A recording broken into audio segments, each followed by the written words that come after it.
रानी फिजा को जान से मारने की कोशिश करेगी और साहिब रानी को तलाक देने की धमकी दे देगा। ये सब जानने से पहले चैनल को सब्सक्राइब जरूर कर ले।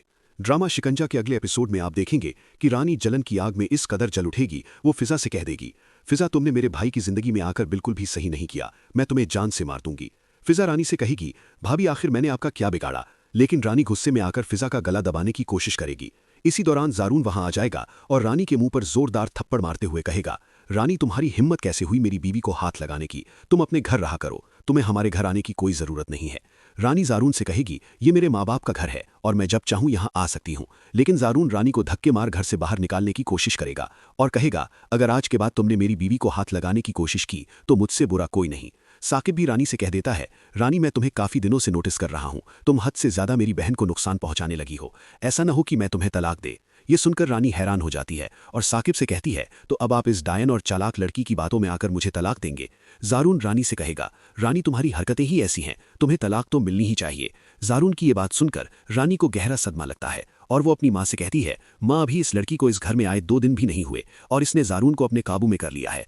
मैं सही कह रही हूँ, ये लड़की जारून के लिए बिल्कुल भी सही नहीं है और अगर आपने इसे मेरी कोई भी चीज देने की कोशिश की तो मुझसे बुरा कोई नहीं होगा।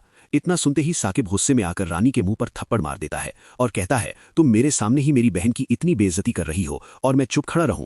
अगर तुमने इसके आगे एक शब्द भी बोला तो मैं तुम्हें सबके सामने तलाक दे दूंगा।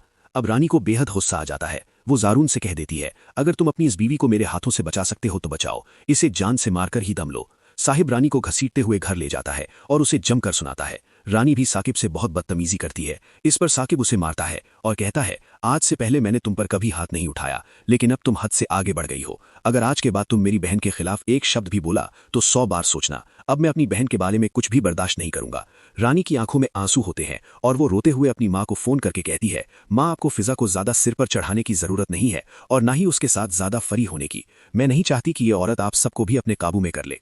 उधर जब फिजा जारून की अम्मी से बातें करती है तो वो फिजा से बहुत खुश हो जाती है, लेकिन रानी से ये बात बिल्कुल भी बर्दाश्त नहीं होती।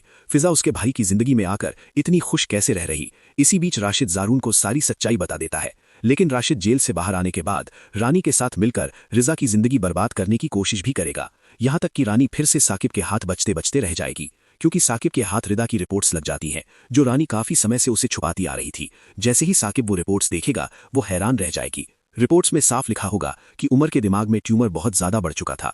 तब साकिब को यकीन हो जाएगा कि रानी ने ही उसकी बहन रिदा की जान ली थी। रानी अपने ही हाथों अपनी जिंदगी बर्बाद करने वाली है और उसकी सारी साजिशें नाकाम होने वाली हैं। उधर हारून फिजा को पाकर इतना खुश हो जाएगा कि वो अपने माँ बाप से कहेगा, आपने मुझे इससे कितना दूर करने की कोशिश की और रानी की बातों में आकर मेरी और फिजा की जिंदगी बर्बाद करना चाहिए।